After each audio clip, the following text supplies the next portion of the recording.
মেরে ধরে আইএসএফকে আটকানো যাবে না। আজকেও তিনি মেরে ধরে আটকানোর চেষ্টা করেছিলেন। আজকে লাখো লাখো মানুষ কলকাতায় জমায়েত হয়েছে এবং মমতা বন্দ্যোপাধ্যায় পুলিশের জন্য আরেকটা জমায়েত, আরেকটা আমরা ওয়াকফ বিলের বিরুদ্ধে আমরা সভা করতে পারছি ভাঙড়ে, এটা আমাদের সাকসেসফুল। আর এই কথাটা বলতে চাইছি যে এইভাবে আমার গণতন্ত্রকে রক্ষা যাবে না, কারণ ভারতবর্ষের সংবিধানের উপর আক্রমণ নেমে এসেছে, ভারতবর্ষের ধর্মনিরপেক্ষতার উপর আক্রমণ নেমে এসেছে। অতএব মমতা বন্দ্যোপাধ্যায় যতই উনি বোরখা পরুন, হিজাব পরুন, যতই উনি মুসলিম দরদি স্বাধীন না কেন, আমার চেয়ারম্যান বলেছেন ওই সাপে কামড়াচ্ছে আর ওঝা হয়ে ঝাড়ছেন।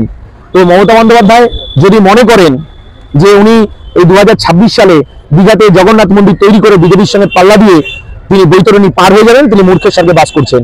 মমতা বন্দ্যোপাধ্যায়কে উত্তর দিতে হবে যে ওয়াকফ বিরোধী বিল 2025 যখন পার্লামেন্টে পাশ হলো তখন তার 3 জন সাংসদ লোকসভায় কেন ভোট দিলেন না?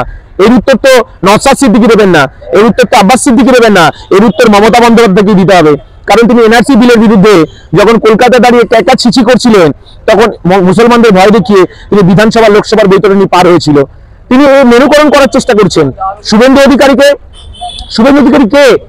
মমতা বন্দ্যোপাধ্যায় দীর্ঘদিনের ক্যাবিনেট মন্ত্রী, তার সহযোগী। আমরা বলতে চাইছি যে হিন্দু মুসলমানের যে বাইনারি পলিটিক্স, এই পলিটিক্স করে মমতা বন্দ্যোপাধ্যায় 2026-এ আবার বৈতরণী পার করার চেষ্টা করছে।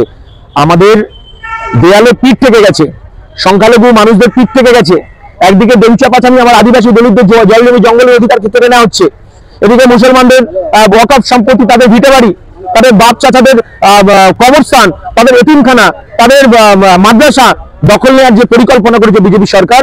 এই রাজ্যে বিজেপিকে ডেকে নিয়েছে কে? এই রাজ্যে বিজেপিকে ডেকে নিয়েছে মুখ্যমন্ত্রী মমতা বন্দ্যোপাধ্যায়, আজকের মুখ্যমন্ত্রী। তিনি 1998 সালে এই রাজ্যে বিজেপির চাষ করেছেন। তৎকালীন সময় বিজেপির ভোটের পার্সেন্টেজ ছিল 2 থেকে 3%, আর 11 সালের পরে 39 থেকে 42% ভোট বেড়েছে বিজেপির। আমরা মনে করি মুকুল রায় বলে দিয়েছেন, যাহাই বিজেপি তাহাই তৃণমূল, যাহাই তৃণমূল তাহাই বিজেপি।